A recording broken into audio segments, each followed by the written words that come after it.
Hey guys, welcome back to the channel. My name is Brian and I am the horror show host. And today, along with the help of Rayanimator Reviews, we are going to be reviewing Macabre's new album, Carnival of Killers. I like So, Carnival. Carnival sounds like navel and carnival. Say hello, Ray. Hello, Ray. This is their sixth studio album. They had an EP or a couple EPs, I believe, but the only EP I really know is Grim Reality, which is actually a great EP. So before we get into the album, what do you like about this band? What are some of your favorite songs and albums from their other stuff? What I like obviously is that everything is true crime inspired and everything's pretty much factually accurate if you read the lyrics. And I like true crime because I'm kind of a gremlin, and I think it's interesting. A Kremlin? I'm a gremlin. I feel like it's that, and it's definitely like the actual music itself.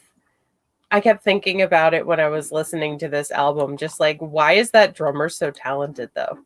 And why is he so underappreciated? Yeah, like It's it's crazy. What's his name again? Oh, shit. I don't know. I can't. I didn't. I was supposed to not swear, and it's only been like 2 minutes. We have Dennis the Menace on drums. That's right. That's perfect. And then vocals and guitar is Corporate Death, and bass is Nefarious. Nefarious. I'm super nefarious. So what are some of your favorite songs from their older albums? The Acid Bath Vampire. Oh, I love that one. That has to be my favorite. Yeah. I love the intro where it's just like you're bubbling and then it's like right. And then just like brum, brum. that bass line in it, like killer. Yes. Yes. So killer. It feels like your nuts getting chopped off. Exactly. She's like, I know the exact feeling. I'm like, completely. I completely sympathize. That either that song or let me look through the list real quick. I love Night Stalker and Vampire of Dusseldorf from the Sinister Slaughter album. Yes. Night Stalker is it's kind of like Acid Bath Vampire. It has that slow but brooding or foreboding intro, and then all of a sudden it's like boom.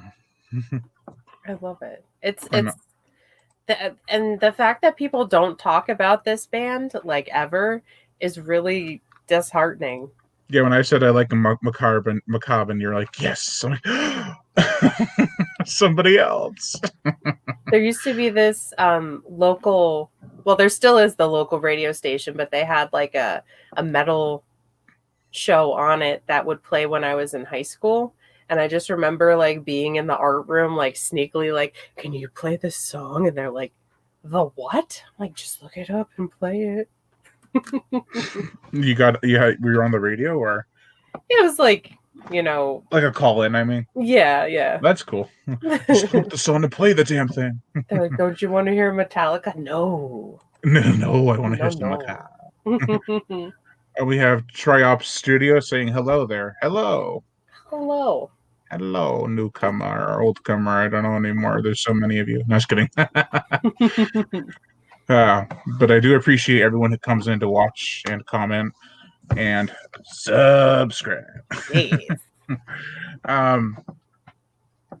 So with this album, let's start off with the artwork. What did you see the artwork? I saw a little bit of the artwork when I went to check out the lyrics. It's like all their killers. I heard that there are some killers on here that didn't actually make it into the album, but they're going to release other songs for it. Oh, nice. There's 16 songs on this album, and it's only 41 minutes. That would be very fast. It'd be like what was it? We Will Suffer from a Napalm Death. That 4 seconds gone. Oh, there's We Will Suffer.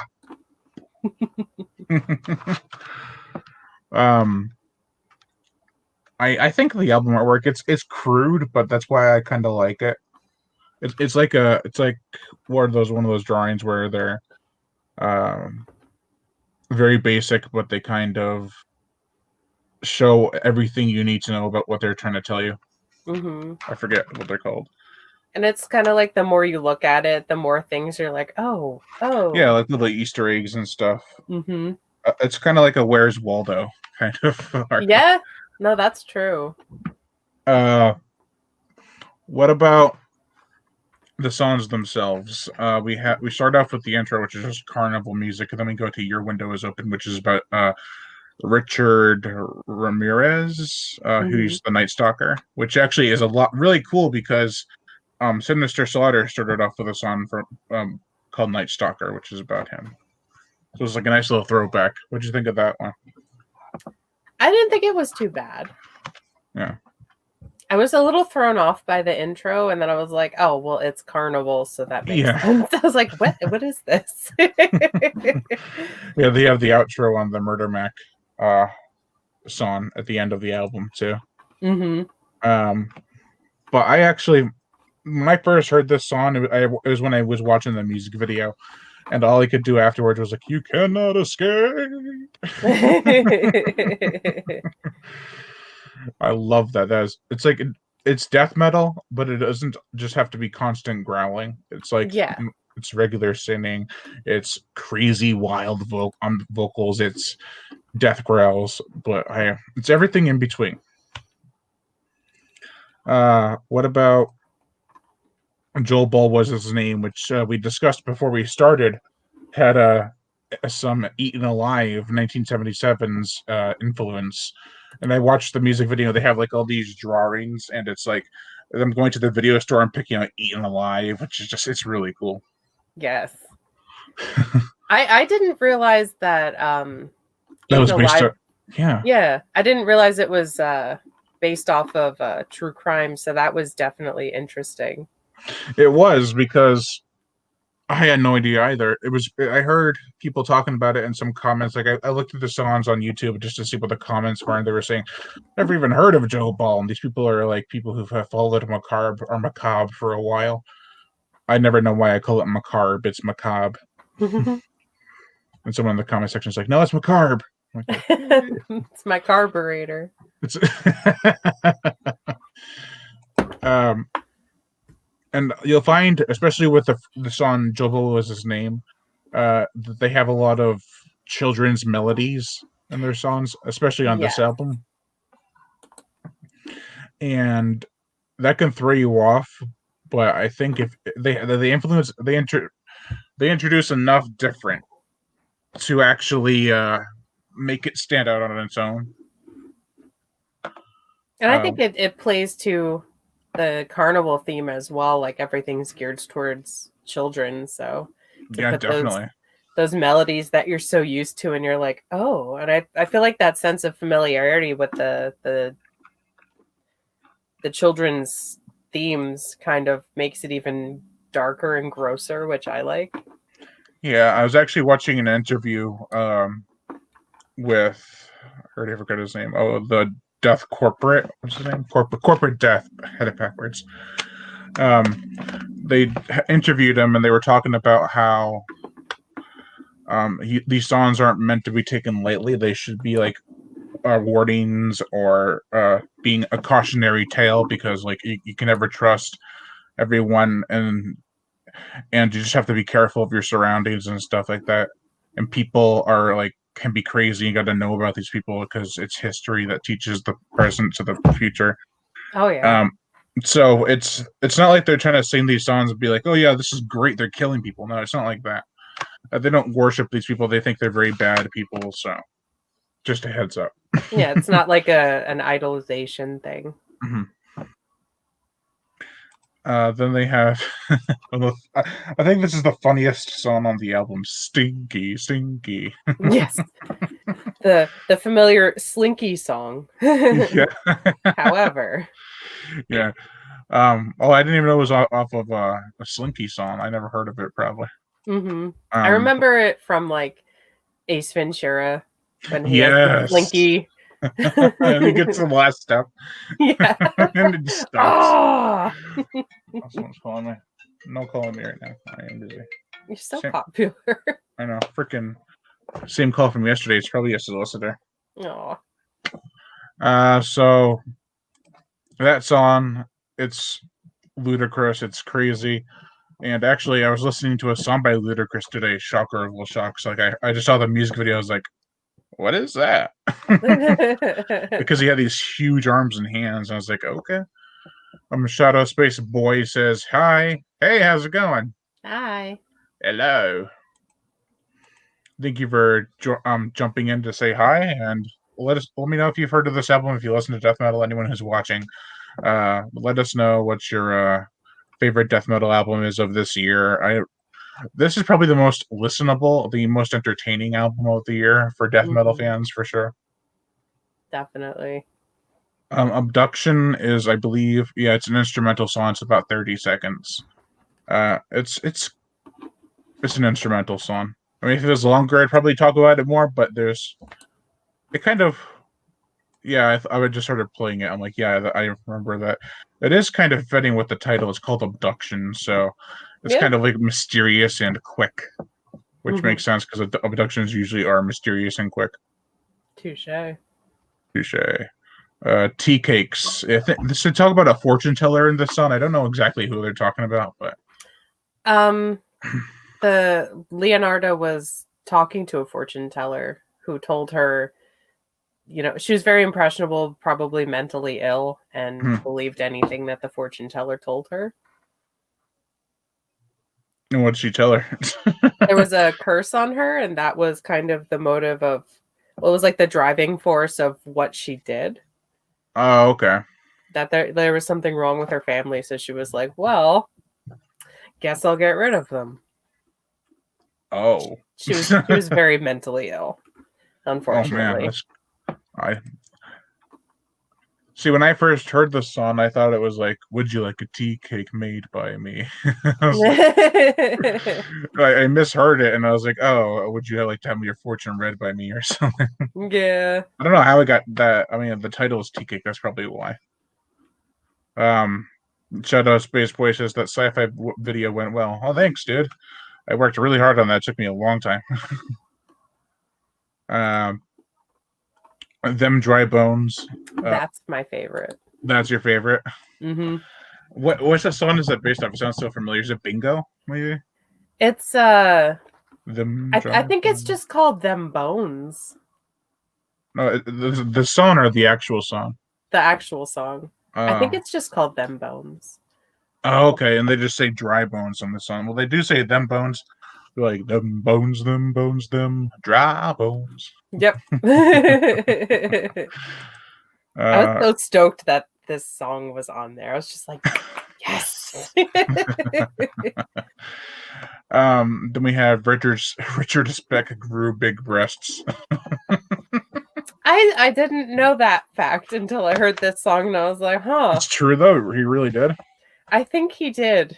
I didn't want to Google it because I don't want that in my search history. And I was like, what? And I mean, like, stranger things have happened when you're locked up, Yeah.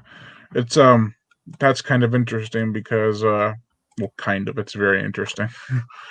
Because I had no idea about that. Although I don't know much about Richard Speck, and I've heard the name a whole bunch of times, especially with this band. So, Slaughterhouse. Yeah, I just started playing the song to remember which song it was again.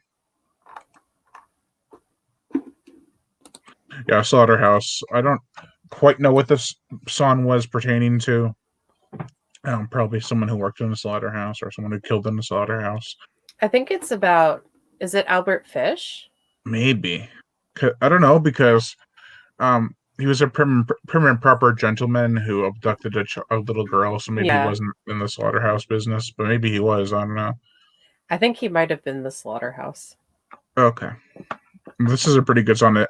I love that it goes like really like do do do do, then it gets really fast with like a quick section, and then it goes back to going slow and dreamlike. Yeah, it's disorienting, and you're like, ugh. Yeah. Breaking Point is the second and I think final instrumental song on this album. Let me see. Oh yeah, it's the one with the screeching guitars. Mm-hmm. Then the first song they released on YouTube, I believe, was "The Lake of Fire," which is actually a really good song. It's probably, I think, their longest song on this album. Yeah, it is. No, the last song is. That's because they have the Carnival outro that doesn't count. Yeah. But when I first heard this, I was like, it doesn't sound much like a Macabre. But then when you listen to the album as a whole, it really does. Yeah. Because it's very, very polished and very heavy. And then the song "Worte Worte" or "Wort Wort," it's actually sung in German entirely. Yes. I was a little thrown off by that at first, and I was like, "Oh, sick! All right." Yeah, kind of reminds me of "Ausgebombt" by Sodom. They sing that song in German in some studio recordings. Speaking of Sodom, do you listen to them? Sodom or Sodom? I haven't in a while. Yeah, they came out with their 16th album. Dang. Yeah, 16, and this band's on number 6. It's crazy. It's only 6. I know. Well, the last album came out like 9 years ago, so. And then before that, it was like a good 8 years. It's like goes down a year every year before. Oh. I'm trying to see what else we got here. We got Now It's Time to Play, which actually has a music video. I think it's about Jeffrey Dahmer or Ted Bundy or Timothy McVeigh, the Unabomber. Yep. The music video is disturbing, and the song is very aggressive, like especially in the chorus. You can hear a lot of anger in there, and it's very fitting with the music video, which I'm trying not to bring up the music videos too much, but they're very, especially the next one I have to talk about a little bit. But Now It's Time to Pay is very aggressive, as I said, but I love the play on words. Instead of "now it's time to play," it's "now time to pay." But that's that. Then we have "The Wheels on the Bug," which is probably my favorite song on the album.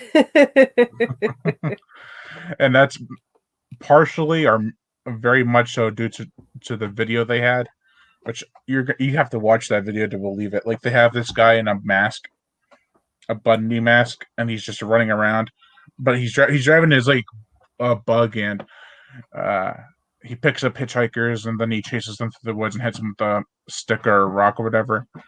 But the whole video is hilarious. Like, the way it's done like on a miniature set, so it's really cool. Oh, nice. Yeah, and they also incorporate the miniature set with actual live, normal sized footage, and they kind of incorporate it into that with green screen effects and stuff, and it looks clunky and jittery, but that's kind of the nature of the effect. Mm-hmm. So, but this song, it's just it's the wheels on the bus go round and around, but with a metal twist. Like most of these songs on this album, it's a children's song with a metal twist. Creepy twists. Creepy twist.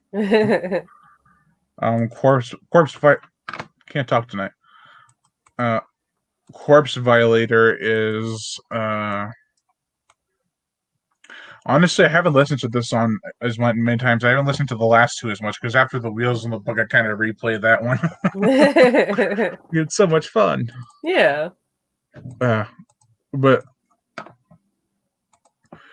I don't know what the last two songs are about. But yeah, I probably should have listened to them more. I think it doesn't say in the song, but I think that Corpse Violator is about Ed Gein because it sounds a whole lot like him. Yeah. Like the lady stuff. Yeah, it's I'm trying to figure out who the murder mech is about. I'm pretty sure it's kind of a jab at McDonald's, maybe. Who knows? I tried to find the listings of the songs with the names of the killers that were that the songs were about on each one, but I couldn't find it. I know I know who the Murder Mac is about. I can't remember the name of the two guys because I recently listened to a podcast about it, but I can't remember. This makes me sound like such a cretin, but like I think it's interesting. Yeah, that a lot of people were like when this band first came out. Actually, I watched a live show of them back in the late '80s, early '90s, and some people were booing. Oh wow. Yeah, it's an acquired taste for sure. As I drink my coffee, That's true. I'm pretty sure they were booing it. It's also you're dealing with a crowd of people, so there's all these sounds, but some people are like, "Get on with the show," because they had this really long intro. But doesn't every death metal band have a long intro on their show? Yeah, I don't know like what they're setting everything up. Yeah, they should be used to it. Yeah. Let's see here. So those are all 16 songs, about 40 minutes of album. What's your favorite Macabre album?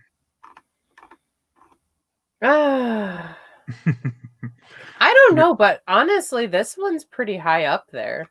Like, I really liked this album. Have you listened to them all, or? Yeah.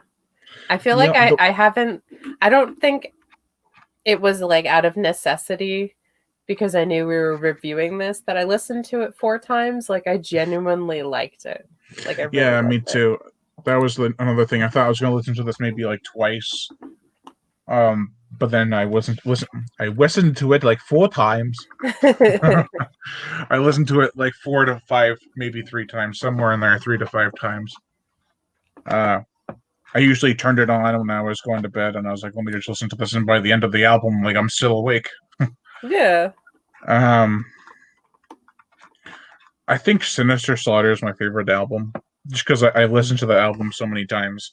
There's so many songs, and they're all catchy. And one album I actually haven't listened to in its entirety is Dahmer, which is probably their most famous. That's a really good... I guess if I had to pick like a few that are really up there would be Dahmer. Dahmer is really good. I have a lot of like really good memories associated with it too, because my friend like got me into the band and would play that a lot. She has the same birthday as Jeffrey Dahmer, so she was like, we got to listen to this.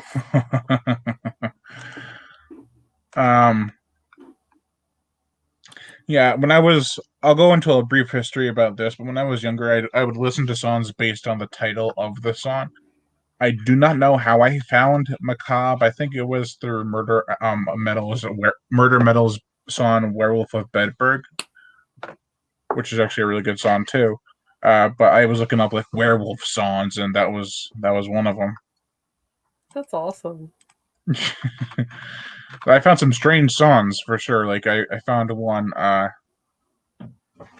called Prophecy, and there's like 2 different songs by a band named was it Revulsion, or I don't know. But they both were pretty good songs back then when like grindcore, modern grindcore was really popular. Nice. And speaking on grindcore, this isn't really grindcore, it's more just grind. Very much grind influenced, but they didn't invent grind. I think Repulsion did. I'm not sure. I'd have to do more research, or Carcass even. But Macabre, their first EP was actually 1987, so that's very early in the infancy of death metal. So, for them to only have 6 albums is kind of a crying shame, especially because Corporate Death says that he has worked on, I don't know, an extra 100 songs or so that he just hasn't put on an album yet. Oh wow. Maybe more. I'm not sure. A lot. Yeah. I think he mostly, I don't know, I'm trying to remember everything about the interview. He said like how he just plays the guitar and sees what he could come up with. But yeah, so Carnival of Killers. Loved it. It was really good. Did you listen to their last album a lot, the Grim Scary Tales? Not a whole lot. I kind of feel like I should listen to everything, like start from the beginning, just go album by album. Yeah, Because you like to see how your music evolves and everything. yeah. One site that has reviewed, like, they have every death metal band in history on that site. It's Metalum. Mm-hmm. These people on there that moderate it are kind of ridiculous because they don't let a lot of people review the album. They just pick which person can post their review, or pick the review that can be posted. So there's like, I don't know, 3 or 4 reviews between the last album and this album. They're both like up to 50% out of 100.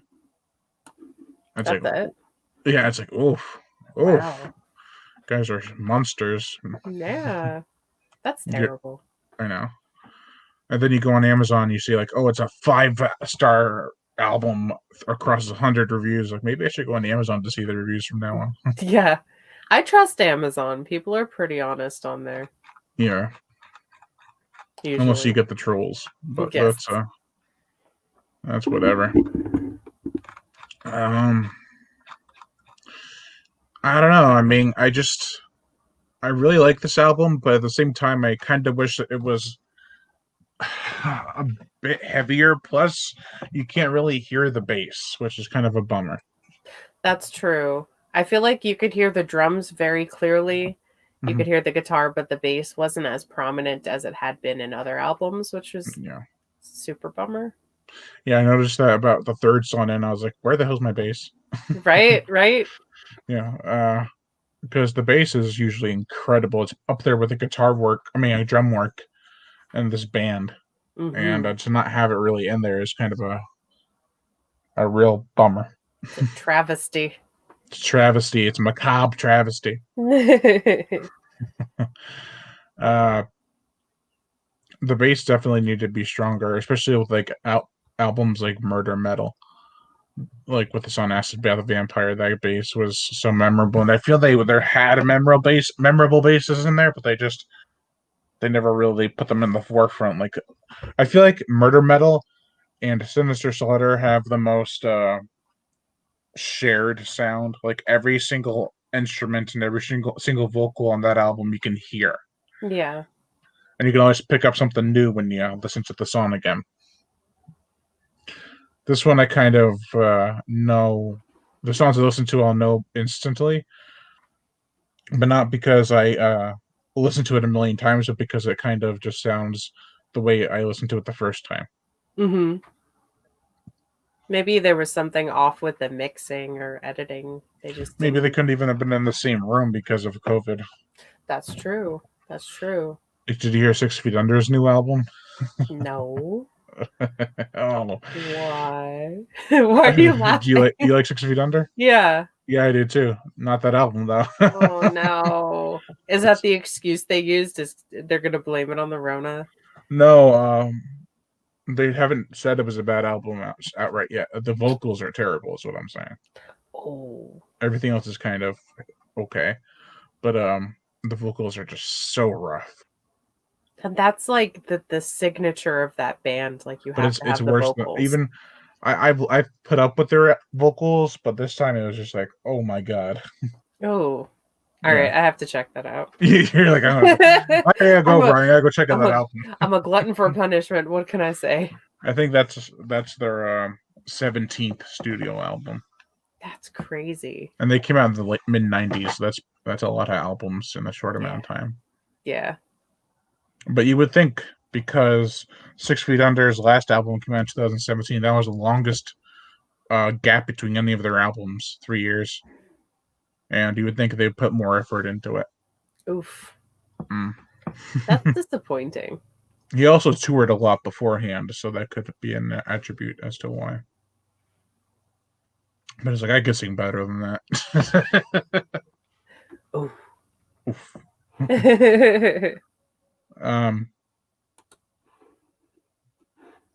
I don't know what else to say about Macabre's 6th album. I'm getting all my numbers mixed up. Carnival of Killers. I really want to watch the videos now. Yeah, they're amazing. I'll have to send you the link to Wheels on the Bug real quick. You can watch it right after if you want. Nice. I love how I typed in Macabre and then WH, and the first song that pops up is "What's That Smell?" I love that song. Macabre just has a lot of great songs, but they don't have a lot of notoriety, which we brought up before. Which is crazy. I know, it's like you would think that this band that has produced so many great songs, so many hits, so many great albums, and are pretty popular within like the not independent, but like indie crowd of death metal, aren't really notoriety. I don't have much notoriety. They're not amongst bands like Cannibal Corpse or Deicide, but I don't think they should be because then they would kind of sell out. I feel Probably. they just kind of do the same thing over and over again. All be heavy, all be crazy. I think trying to think of a band that's kind of underrated, like Jungle Rot or Immolation. Those bands, they're kind of less known. They're more known than Macabre, though. I think. Yeah. Yeah. I think it's pretty rare that people are just like, "Oh, Macabre," and you're like, "You know who that is?" Yeah. Are you watching the Wheels on the Bug video? Not yet. Oh, they here. I couldn't wait, Brian. I'm sorry. Soon. I was sharing your video. Oh, Oh. completely unrelated, but I've been meaning to tell you this for like 2 weeks. My sister ended up purchasing a copy of Wildman from Amazon. Oh yeah. Yeah. Did she She's read like, it yet? I'm not. I haven't talked to her, just because of everything going on here. Yeah. But she was like, "I like monsters." I'm like, "You should read my friend's book, available on Amazon." She's, we were Yeah. on Zoom together. She's like, "Oh, well, I'll let you know, how I find it." I was like, "Okay, well, it better be nice because I'll punch you in the head." We'll tell her I said thank you. Yeah. She's like, "Oh, this is so exciting. Your friend's an author?" I was like, "Yeah." It's like, while you're at it, check out Chomp. Yes. I told her to. She's a little leery of stuff in the water because she's an avid kayaker. But Well, it's in the ocean. You can't kayak in the ocean. you can I know where she's kayak coming from, anywhere. though. Yeah. I'll let her know, though. Sure. I need to get that snake book out with a creature that has your name. Remember that? Because you guessed it right. Oh, yes. So many creature books coming out. I wanted to have one for Christmas, but I wasn't able to get it like together in my head just yet. So, but I imagine it's very hard. it gets when you get it going, it's really easy. But when you're trying to start off, you're like, that's a great idea, but wait, that makes no sense. Never mind. Aw. But the Christmas one would be a slasher, like a standard, maybe even a creature slasher, but more of a human slasher. I think. Nice. Not quite sure on that yet. I tried to write it a while ago, and it was like 40 pages of nonsense. Aw. Do you have anything else you want to talk about for Macabre, Carnival I, of Killers, or the band in general? I don't think so. Yeah, it's one of those bands you just say, like, it's underrated, check them out. Yeah. You're going to like it or you're going to hate it. You should probably like true crime if you're going to check it out. Yeah. Not be super sensitive. Have a sense of humor. I know. Actually, speaking of sensitive, I saw I have never seen this movie before, and I'm very leery on it. But a Serbian film. Oh, yeah. I saw the trailer. I was like, okay. I was hovering over the play button, like, with my finger just bouncing up and down. Should I do it? I feel like that's one of those movies I don't talk about because I don't want someone to think I recommended it because I don't want them to like look at me different then. Is it like the worst, let's say the most brutal or sadistic movie out there? Um Or most mm, rapey or whatever? it deals with very, very taboo issues. Mm-hmm. But I've also watched Saulo, I've which heard of that one too. also deals with very, very taboo issues and turned my stomach. Like it's definitely not for the casual watch. Like Right. I was watching it because I got my hands on a copy finally, and Joey just happened to be sitting there watching it. And several times into the film, he was like, "What are we? Are you serious? What are we watching?" And I'm like, "I feel like we're gonna get a divorce after this." Is it like worse than any like Cannibal or anything like that kind of film? Is it like on a different level of oh my god or? It's on a different level of oh my god because of the subject matter. Mm-hmm. Like particularly the ages of the subject matter. I've heard that too. Yeah. Yeah. And like cannibal stuff doesn't bother me. No, I do, but that's like the second tier, and then the Serbian film and Cellar are like first tier. So what I've been told that I'm like, if you can handle if you can handle if you can handle cannibal films, you still might have trouble with the Serbian film. Yeah.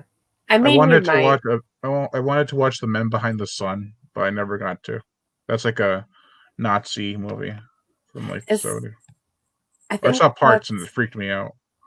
there's some it's a movie involving the Holocaust and Nazis, And and I like wanted experimentation. maybe it's not the same one. I can't remember the name of it. I saved it because I have TikTok and someone was talking about it on there, so I saved it. Yeah, it But I has was like a just scene where. Sorry, go ahead. I can't remember. It looks like an older movie, but I feel like I'm gonna have a hard time watching it just because of the subject matter. It has a scene where a girl like sticks her hands in liquid nitrogen. They pull them out and rip her skin right off. Like she's just standing there with her hands frozen. And it comes right Oh, off, I and don't. she can't feel anything because it's all frozen over. But she just starts screaming. When is this from? I do not know. Let me check out. Let me check out. I'll Let me find check out it a couple. out. I'll find the movie date for you right now. Okay. I sound like I'm Morgan Freeman there for a minute. I wouldn't be surprised if it's not even on. Oh no, there it is. Oh, there's four. What? 1995, I think. Oh wow. No, that can't be it. Is it? Yeah, no. 1988.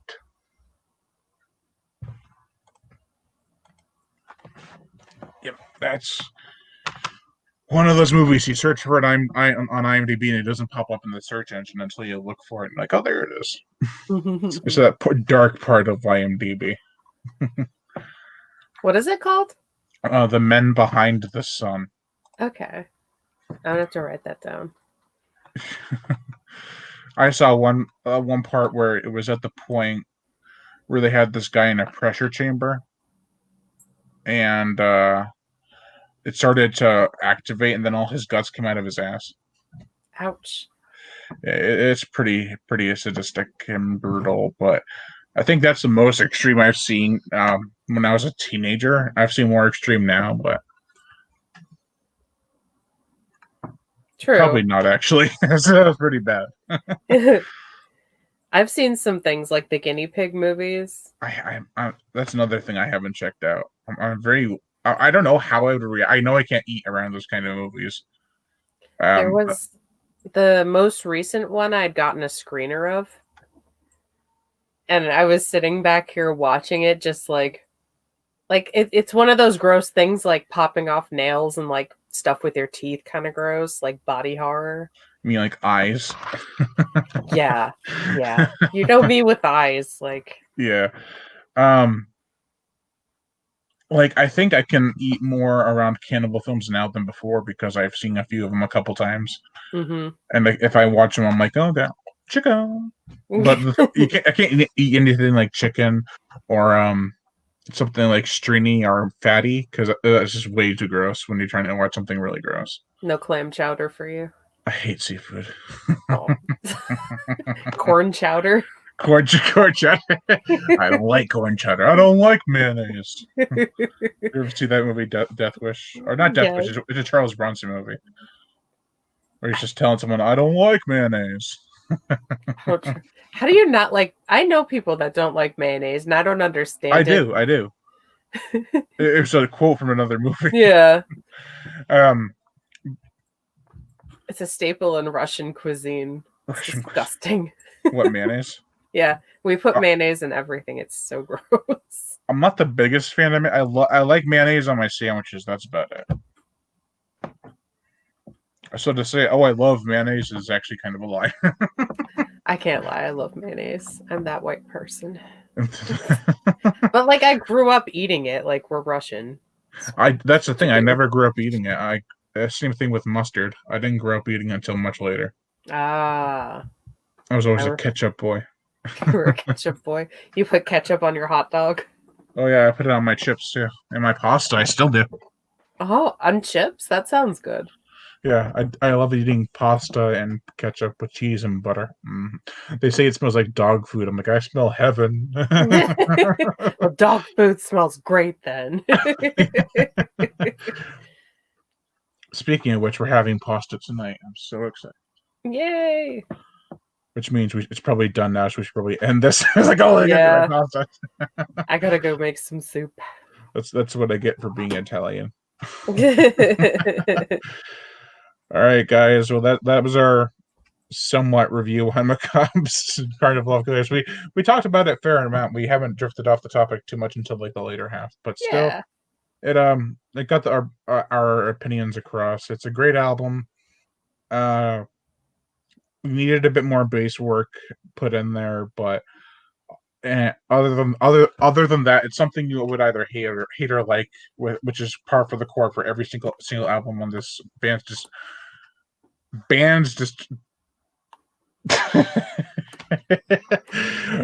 on this band's discography. I can say things, I promise you. That's a tongue twister. Band discography. What if I just don't say D's? Like, discography. That sounds very proper, actually. You kind of sound English. I'm gonna talk like this in my reviews from now on. You're making fun of mentally challenged people. Like, I am mentally challenged. What are you talking about? All right. So, do you have anything else you want to say about the album before we wrap it up? I liked it. Thumbs up. 2 thumbs up. All of a sudden, the third thumb comes out. Like, what the hell? It's the cat. It's the cat. With a paw just comes out of nowhere. Oh my god, that would be so cute. She's sleeping. She will bite me if I touch her. All right. Well, I'm going to end the video here. Thank you all for watching. And Lion Brian Gatto, the horror show host. Hopefully I can say this whole thing without tongue toasting. Make sure to check out Rayanimator Reviews, his YouTube channel. It's in the description below. I'm spitting. Also, like my Facebook fan page and support me on Patreon, where even $1 a month will help keep this channel going on strong, and I greatly appreciate it. Plus, you'll get access to body counts and other music videos that you can't get on YouTube because of copyright and age restriction. Also, hit that notification bell to be notified every time I make a new video. Also, as always, subscribe. If we had a corporate death here, it'd be like, subscribe. All right, have a good night, everybody. Bye.